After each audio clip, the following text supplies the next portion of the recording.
Hi everybody, this is Amy Mesney from Amy Mesney's Teaching Ideas for You. I am here today to talk to you about how to integrate writing into your social studies units. Having looked at a lot of people's comments online and on Instagram, I've noticed that for a lot of teachers, they've been told that they have to integrate writing and social studies or reading and social studies either to save time in an elementary classroom, or if you're middle school or secondary, people have been told they have to integrate writing and reading because they need to help the ELA teachers meet their standards, or now that there's Common Core standards specifically for history and social studies and science, that they need to start integrating these topics. And a lot of people aren't really quite sure how to do it or the most effective way to do it.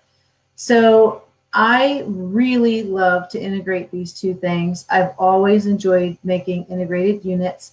And the nice part about integrating writing and reading with your social studies units is that it really isn't difficult. It does just take planning. So I found for myself, I now homeschool, but when I plan a unit and when I was in the classroom, when I was planning units, I often had to spend a lot of upfront time planning my unit, but once it was planned, I had it all planned out. And so if the unit was a 4-week unit, I would just plan the whole thing at once. So I think there's, pluses and minuses to having to pre-plan, but I found it made it easier because then I could, make copies farther out, or I could prep the stuff farther out. So I personally like to pre-plan. I tend to over-plan. I'm one of those type A over planners, but the one big thing that I think a lot of secondary teachers have issues with is that they say, well, I don't know how to teach writing, or I don't understand why I'm teaching writing. So when you think about integrating the writing with your social studies unit, you're not actually grading the writing, you're grading the content of the student's writing. And that's the difference. So, you should be holding the students accountable for their grade level standards. I mean, if you're at a grade level where students should be able to write a 2-page essay and they should be able to form paragraphs, then you can point that out to them when they need to clean up their writing. But when you're actually grading the essay, you're not necessarily taking a writing grade. One thing that I did when I taught middle school is we worked with other departments. So I would work with, say, the language arts teacher, and we would cross develop a unit. So she might take on the writing part and talk about, say, creating the bibliography and how to take the research notes, where I would focus on doing the research and then putting that together in an organized way. So unfortunately, that can be really difficult to do with a lot of school schedules because, one, my social studies students might go to 3 or 4 different language arts teachers, and 2, half the time you don't have any planning that connects with their planning. But if you do have planning together, it can make it a lot easier and it can benefit both of you because they also are having to teach some of these same things. So if you already have the project, then you can work together and both of you can hit your standards. And when the kids see that they need these skills across platforms, across content areas, you stop getting those questions about, well, why do I have to do this? Or when am I ever going to use this? Because they know, like they can see it because they're doing it in multiple classes. Now, if you're an elementary teacher and you are teaching both your writing and your social studies, you can integrate it and take 2 grades. Now, I know some teachers will just take the grade and copy it twice, but in reality, you really should be grading that paper twice, or whatever the activity is twice, once for the writing objectives that you've set out and once for the social studies objectives that you've set out. And we'll talk more about that and I'll explain it. It's not as hard as you might think. with some of the writing units that I've developed that are integrated. I actually have the rubric where this part up top might be the writing standards and this part down here is the social studies standards. And so I'm just quickly using the same rubric, but I'm ending up with 2 grades.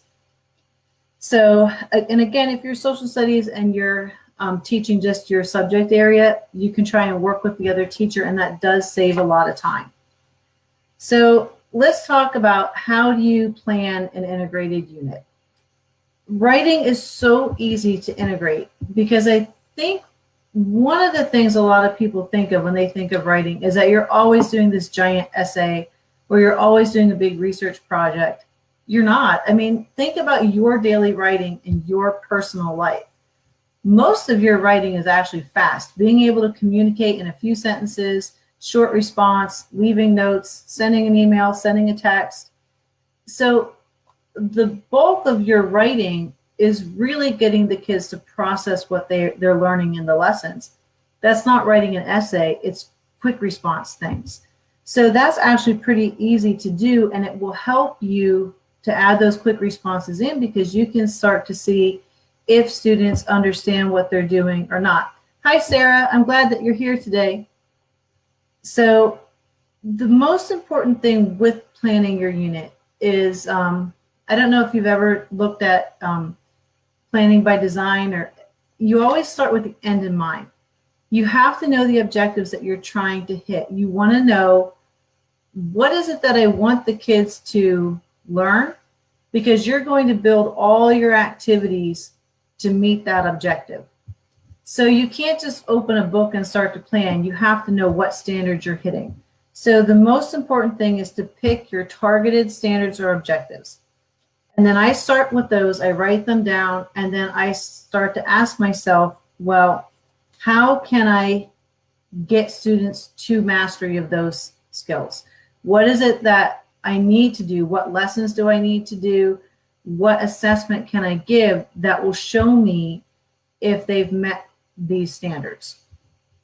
So in social studies, and I mean, you can use essential questions in any subject area, but in social studies, essential questions are a great way to target that objective. So an essential question should focus the student's attention on these unit objectives. So I know in Florida, a lot of our social studies standards will talk about a time period or something within a time period. And so you take what you want them to learn and you come up with a broad question that you can constantly bring back into discussion, because you want kids to be thinking about this question because it makes them analyze and really think about what they've learned. And sometimes you're going to get kids with different answers to an essential question, and that's part of the social studies. You want that discussion. You want them to be thinking about it. And it's a great way to learn how to have different viewpoints on a different subject, how to respect different viewpoints, which, I mean, if you've been on social media at all, you know is an issue. So the EQ, the goal for that, and I'm going to call the essential question the EQ, the goal for it is that it's going to help students create a deeper understanding of your unit objectives. So I came up with a couple examples. Some textbooks will give you EQs. I have found that some of those are good and some of them are really, I just don't quite think they work. So sometimes I'll use a recommended EQ in a book and sometimes I'll come up with my own. And I like to develop a few EQs that we can reuse throughout the year in a social studies unit. For example, what is culture? So if you're doing world history, you're going to move from culture to culture, and you can talk about what are the things that make up culture. So another one would be, what is the purpose of government?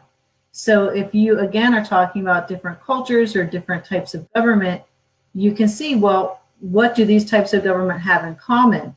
You know, maybe I feel government should do this, but maybe somebody else believes government has a different role. So you get into class discussions and you get into compare and contrast.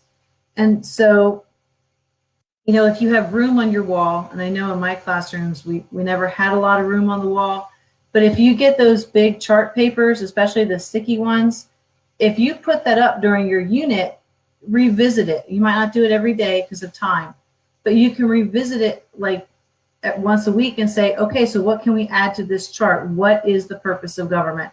What have we talked about? What do you think we should put on here? And so the trick to it is you got to keep kind of pointing kids back to that EQ. So it needs to be posted somewhere so that they don't just forget about it and you're not just randomly, pulling it out of the air every once in a while. So my brother also teaches, he's teaching high school English, but he's taught social studies as well. And he said in his discussions, every time they're having some sort of small group discussion or class discussion, he'll say, so how does this tie to whatever the EQ is? So he's constantly bringing his high schoolers back to that EQ. Another example, just to give you a different, more specific question would be, what are the impacts of the Civil Rights Act of 1964? Because that you can talk about all the way from 1964 to today. So you can keep coming back how we did this law, this law in 1964, but what are the effects it's still having? How has it affected society? How has it affected people? How has it impacted other laws? So you can constantly keep coming back to it. But if your goal is to really talk about civil rights, you've targeted that question to focus on civil rights. So once you have settled on your objectives and your EQ, you want to start thinking about how are you going to assess your students. So I know it seems strange to think about the assessment. Now, I'll make the test up after I have set my lessons up, because with specific test questions, you have to make sure it's something you're covering. But for the writing assessment, and my brother talked with me about this, and what we both agreed is you can have 2 assessments at the end of a big unit. You might have a test and you might have a writing assignment. That writing assessment does not have to be a 5-page essay. I mean, it could be a 1-page essay. It could be a 2-paragraph essay. It depends on your grade level and your standards and what you're trying to find did they learn. So that helps you in a couple ways to do 2 assessments. One, you have some students that are not very good test takers and they may know a lot, but they're still not going to do as well on that test as if they came up to you and talked to you about what they know. Some kids do much better writing, responses. And I know we don't usually think that way. Like we think, oh, multiple choice is easier. But like even my son, he always does, really well on short response. And because he has a vision processing issue, sometimes he has a hard time with multiple choice because he has a hard time seeing those choices when they're so close together like that. He'll want the one but pick the wrong letter. And so it's nice to have multiple types of assessment because you're going to get a better picture of what they know. So I'll start after I have this EQ and the objectives with what kind of writing piece or what kind of project do I want students to do. So then you have to think, what type of writing are best going to show me they've met the learning goals? Because there's all types of writing assessments that you can use. So a really common one is an informational or an explanatory essay. So like, explain to me what culture is. It might be a simple question where you give them time to go through their notes and figure out what are the key traits of a culture. It could be an opinion. Think about if you had a unit on the Federalists and the Anti-Federalists, you might ask students to pick which side they agree with and why. So you could do that. If you're teaching 6th grade and older, instead of an opinion essay, you might give them an argumentative essay where they not only have to state their opinion, but they have to give the side, they have to give the counterclaim, and then go back and say why the counterclaim isn't right. So, the opinion and argumentative kind of lead into each other. It depends on your grade level. Argumentative is in Common Core, it starts in 6th grade. Another one is persuasive. And I've noticed lately that some of the curriculum seems to treat opinion and persuasive as the same type of writing, but it's not. An opinion, all you have to do is give your opinion and support it with some facts. Persuasive, you're giving your opinion, but then you're trying to get the reader to agree with your opinion. So again, take the Federalist versus the Anti-Federalist. You might ask the kids to persuade you to agree with whichever side they agree with. Or sometimes you have a fictional writing piece. So if you are, especially say younger grades, like fourth grade, where you have a lot of narratives that you have to write, you could have them write like a historical fiction piece. Like maybe they're a journal and they're writing a journal from a colonist point of view. So in that case, they're integrating what you're having to teach them and writing about the narrative, but then you're also looking for those facts, like what do they actually know about living at colonial times. So in that case, you would take 2 grades. You would take the narrative writing, and then you would take how well did they integrate facts. So again, you look at your summative, which one of those would you want to use? So those are some of the basic types of writing pieces you could pick from. And then you also want to think to yourself, do you want students to explain something, defend something, compare something, analyze something? And at higher grades, maybe you want them to theorize about something, or say if you're a science teacher, you might do a lot of theory. So knowing your purpose of the writing might help you pick the type of writing you want. So again, some of the main purposes of writing are explaining, defending, comparing, analyzing, or theorizing.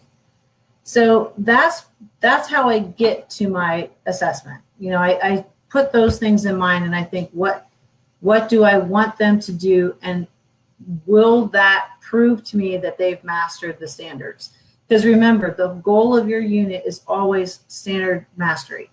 So if you have you have to be careful, because integrated learning kind of got a bad rap for a while, the thematic learning, because people would say, well, I love butterflies and I really have this cute butterfly project that I just want to do, but it really didn't meet any of the standards. So you can't start with like, well, I want to do this project and how can I make it fit? You really have to start with what are the standards and what project can I do to make it fit the standards.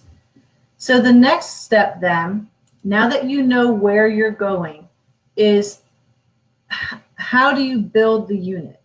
So again, you go back to these unit objectives. So if you have a textbook, you can use a textbook to see, especially for history. I like to look in a textbook and see how have they built toward the understanding of that time period. What have they included? Maybe what did they not include? A lot of textbooks don't do a very good job of including different viewpoints. So sometimes that's something I look to add in if I'm using the textbook, or if I'm just going to scrap the textbook altogether and use outside sources. So I plan the unit with specific lessons that slowly build the students' knowledge to meet those end objectives. And if there's any skills they need to learn so that they can do that summative writing assessment, I'm also trying to work them in as we go. So if I want to make sure that they can write point of view, I'm probably going to do some formative assessments where I ask them to write, well, how did X event affect, say, the Native Americans, and how did it affect the colonists? So again, I'm looking at the end result, and I'm going to practice those skills throughout the unit as much as possible so that I'm not having to teach these skills basically to do the end project. So if you were with me last week for mastery grading, I love mastery grading. My brother uses it. I used it. And it cuts down your teacher grading, but it increases engagement. It gets those kids who won't do anything because they figure they're going to fail anyway to see that they get rewarded for taking the risk of trying work rather than getting punished by getting a 0.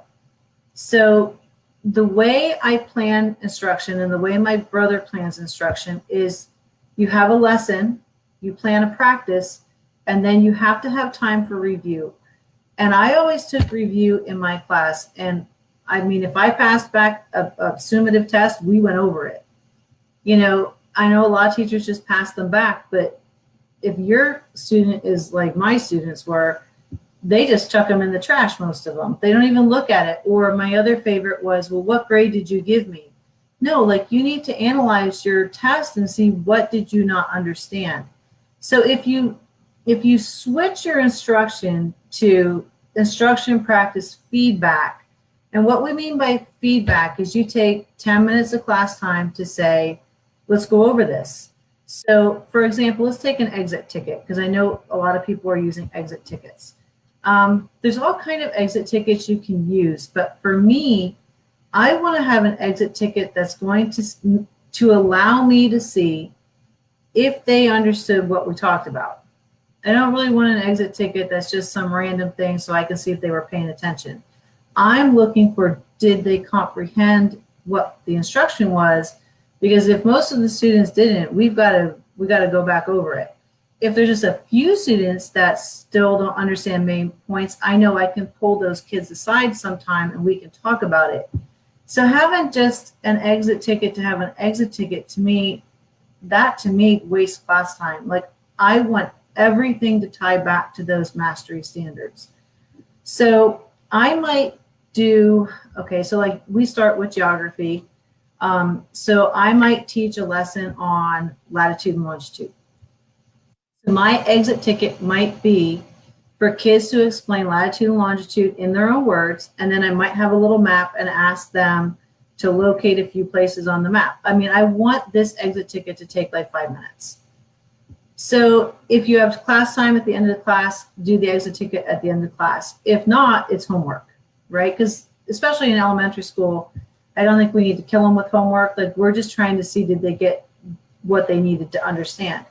So you can even use that exit ticket as your, what they call bell ringers, right? So you sent the exit ticket, you gave it to them at the end of class. If they finish it, it's done. If they needed more time, they could always do it for homework, but it really should be like 5 minutes roughly, like quick, maybe 10 minutes. If I'm at the end of a unit, I might give a bell or an exit ticket that's a little bit longer because I want them to start reviewing for the summative assignments. But for most of the way through the unit, it's going to be something quick.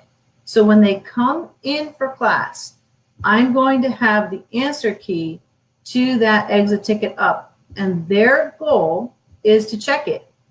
And then they can be checking their work and making sure what they understood while I'm doing attendance. And then I might have a short class discussion. If it's something you want to break them into to small groups to discuss, you could do that. If it's like an opinion thing or a point of view thing, if it's something quick like the latitude, longitude, I would probably just do it as a class discussion.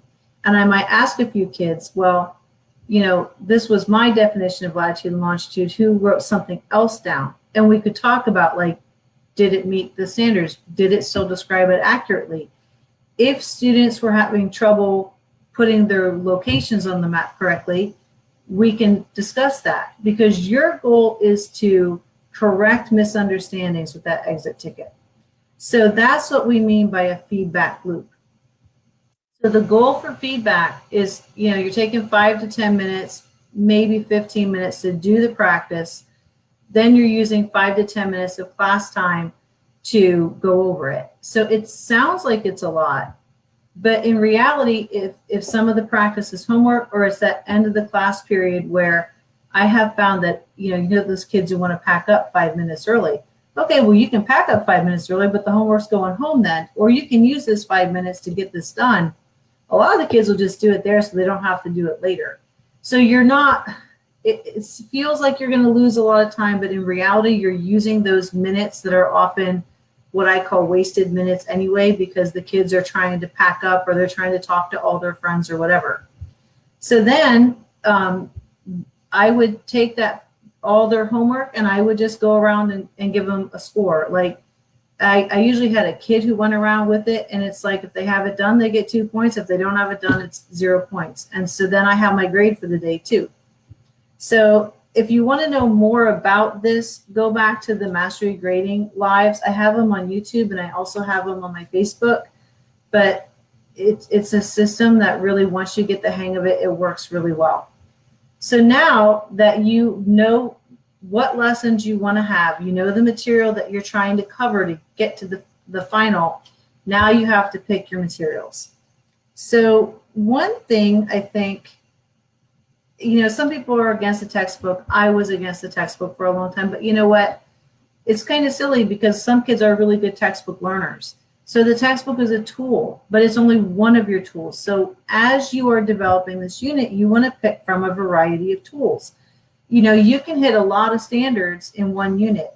You can look at primary documents. You can look at other types of primary things like artwork and things like that. So you could read a fiction passage about a time period. You might read a nonfiction news article about whatever you're studying. You might show a short video or even a video clip. You might just play an audio. If you are teaching a time period where there was audio and they recorded speeches, it's a lot different to read, say, a speech by Kennedy or Martin Luther King and listen to it. You might also have students go to websites and take some notes and look for research information.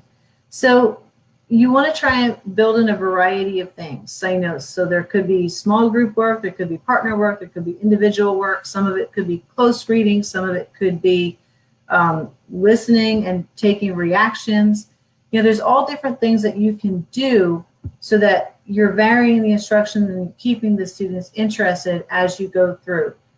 So the last part is, once you have built your unit and you have your short formative assessment every day or after every lesson, and now you're at the summative assessment. So you already have planned, writing. So we talked about the formative assessment somewhat. That's like I was talking about the exit tickets.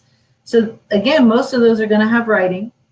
So it's your short response. And again, that's a really important type of communication, and it also helps you get them to the summative. So before I move on to summative, let me review some formative things. So how you integrate writing into your formative assessments. I like exit tickets, but sometimes you don't have them created, or sometimes you just don't want to have to deal with exit tickets. You can keep a journal. I also really like interactive notebooks, and they work really well. So some people in the interactive notebooks use the left page, right page. So like the right page might be notes and the left page is their summative assessment, formative assessment, their reactions. So some examples of formative writing that you can use aside from, say, an exit ticket would be a summary of whatever you discussed. It might be notes on a presentation or a video or an audio that you listened to. It might be reflections on a reading that you had students do, or it might be a reflection on a peer discussion. So the trick is to kind of vary these up so that they don't become routine for kids. You don't want kids doing the same thing day after day, because some kids just start to pack it in and not put that much effort to it. So how can I put this? You want to try and make sure that these formative assessments also get kids to use the vocabulary, because you know that if we introduce a vocab word and they don't use it, they're not going to learn it. So if you're talking about a summary of a text, they better be using that key vocabulary to summarize what they've learned.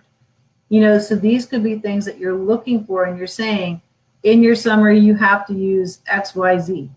So if you have to do it that way to get kids used to using the vocabulary, you can start out that way. But try to set your formative assessments up to include that practice of vocabulary. So now let's move on to your summative assessment. So I would probably write the test like once I had my lessons planned out. If you know what you're going to cover, you know what material should be on your test. If you're giving a test. The writing assessment you've already had planned, so that's already good to go. I want to stress too that I really strongly feel that a unit test should be based on the unit you taught. I know people will share tests or buy tests, but you have to make sure that what's on the test is what you covered in the unit. My son takes some online classes, and there's been times when he's asked me for help with questions on the test, and I'm like, it's a test question. Like, don't ask me for help. But especially last year, we were working together on the lessons, and he would show me some of these questions, and I said to him, like, it wasn't in the lesson. Like, I don't know how you're supposed to know the answer to that. It was almost like they taught the basics and then figured kids should be able to analyze and figure this out. But even I, as an adult, couldn't do it. So I, I'm going to say, to me personally, I don't really believe in using a test unless I know it matches up really well to my unit. Because then you end up with problems like that. Like, it's almost like the test was created before the unit was created. And so they're asking stuff that the kids really weren't taught. So it doesn't make sense. It's not, in that case, it isn't a good, isn't a good assessment of what their mastery is, because you're assessing them on something that they didn't learn. So for the writing piece, though, you need to make sure that when you give the kids this writing piece, that you are giving them the expectations from the get-go. So I usually have a page typed out, like, this is the purpose of the assessment, this is the expectation, and I give them the rubric, and I go over the rubric, because it should be very clear to students what they are expected to do. I know for me personally, if I have an assignment, like when I was taking ESOL classes or gifted classes for my certification, sometimes they would give assignments without clear expectations, and I can't start. Like, until I really understand what you want me to do, I'm stuck, because I'm still thinking in my head, what am I supposed to be doing? So you have kids like that they need to know. They really could use an example maybe, but sometimes you don't want to give an example because you want them to be creative, but you still need to be clear so they know what you're looking for them to do. Summative writing, though, if you're going to do a summative writing piece, make sure that you have blocked out enough time for it, because one, you don't really want this to go home necessarily, because you want it to be the kids' work and not the parents' work. You also want to make sure that if you're going to use this to determine what their mastery level was, that it is their mastery level. It is the best that they could give you, not the best they gave you because they ran out of time. So another important part of this writing process is to block out enough time, but also to include some peer feedback. And you do have to model and teach that. And again, we talked about that last week in mastery grading. But sometimes they'll take suggestions from peers better, and sometimes they'll actually listen to a peer where you told them the same thing and they won't listen to you. So it's very eye-opening for students when they hear another student give them feedback. But again, you need to teach them how to give a critique and not a criticism. So this involves a lot of modeling. But just make sure that you've blocked out enough time to go through the writing process, and you're not grading every step of this writing process. I mean, you'll never get done with grading. What you're going to do is you're going to give them credit for getting the parts done. So just like when we did science fair, you know, we would say this piece is due. If they brought it in, they got those points. The next piece is due, they got those points. So the only thing that you are actually grading on the rubric, big teacher grade, is the final draft that they submit after they have gone through the writing process and you have said, is this done? Like, this is your final best effort. And if they say yes and turn it in, that's it. And you're only grading that piece, and you're only grading it once. You're not grading that essay and then letting them redo it and turning it back in, because this is your evidence of mastery. It's a one and done. You can give them feedback on their drafts as they're going through, but we're not taking a pen and redlining their whole essay. You know, you want to target critique, you know, that they can fix, but you are only going to use your rubric, and the essay itself, unless you're trying to take a language arts grade and social studies grade, you're focusing on their content. Now, again, if they turn something into you that is nowhere near the writing standards of your grade level, and you know they don't have an IEP or some other reason for that, you can say, hey, listen, this is not best effort. You're going to go fix this. I want paragraphs, right? But otherwise, you have to kind of let go of some of the mechanics, because your focus as a social studies teacher is the content. How well did they show you mastery of the social studies objectives? And that's your grade. So I hope this has helped you to see how you can integrate your information and your classes, because this will save you time. I mean, I know class schedules right now with so much to teach that you can't fit it all in. And I know most grades have some sort of writing assessment that they have to do. So this is a great way to cover your social studies content while you're still teaching your writing. So we are at about 35 minutes, so I'm going to wrap it up because I don't want to keep you. I know your time is valuable. But what we're going to do for the rest of this week, tomorrow I'm going to dive deeper into the difference between a formative assessment and a summative assessment. So it's going to be a pretty good overview tomorrow, like formative is this, summative is this is why we use them, these are some ways you can use them. On Wednesday, I'm going to talk about summative writing pieces, and I'm going to talk more about the different types that you can pick from, who might use them, when you might use them. And I'm starting with summative because in reality, if you're planning a unit, you're going to hit that summative writing first.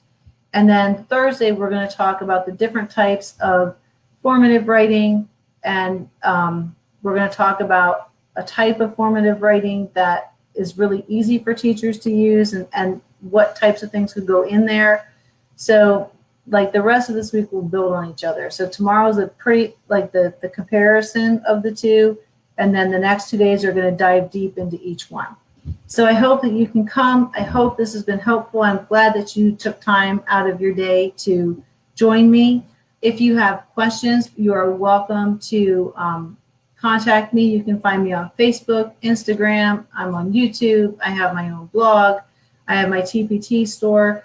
Reach out to me. I would love to help you with any questions. And my name is Amy Mesney, and my social media and store are Amy Mesney's Teaching Ideas for You. Thank you so much for coming, and have a great day.